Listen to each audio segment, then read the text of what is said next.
નવો ક્વેશ્ચન આપની સામે છે.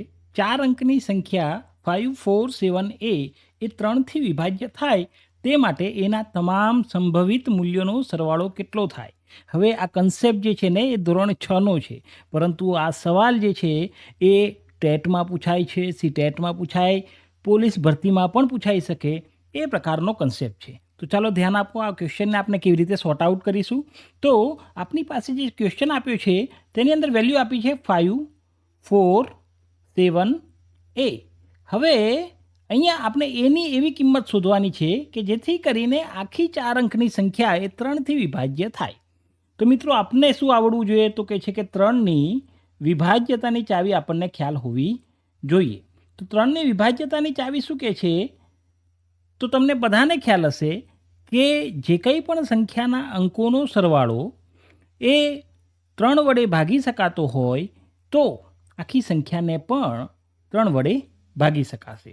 તો હવે આપણે એની પોસિબલ વેલ્યુ ફાઇન્ડ આઉટ કરવાનો પ્રયત્ન કરીએ કે આપણને શું કિંમત મળી શકે છે. તો જરા ચેકઆઉટ કરીએ. તો આપણી પાસે છે 5, પછી છે 4, એટલે 5 ને 4 9, 9 ને 7 16. તો હવે એવી તો કઈ વેલ્યુ લાવું કે જેથી કરી અને હું એ કિંમતને 3 વડે ભાગી શકીશ. તો અહીંયા સુધી મારી પાસે કિંમત કેટલી છે? તમે બધા જ કહેશો કે 16.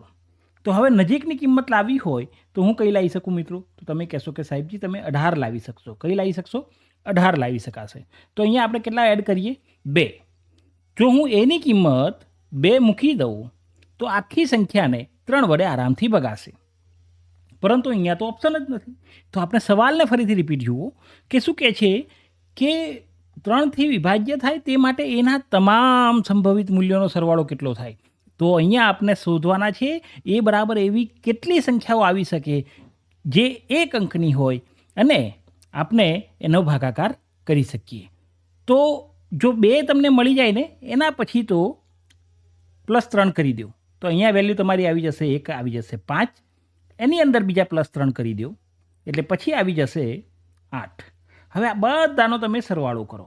કેમ? કારણ કે 2 પછી 3 એડ કરો એટલે એ ઓલરેડી સંખ્યા જે છે એ હંમેશા 3 વડે ભગાશે. તો 5 ને 2 7, 7 ને 8. તો તમે કહેશો કે સાહેબજી 15. શું હવે ઓપ્શનની અંદર દેખાય છે આપણને 15?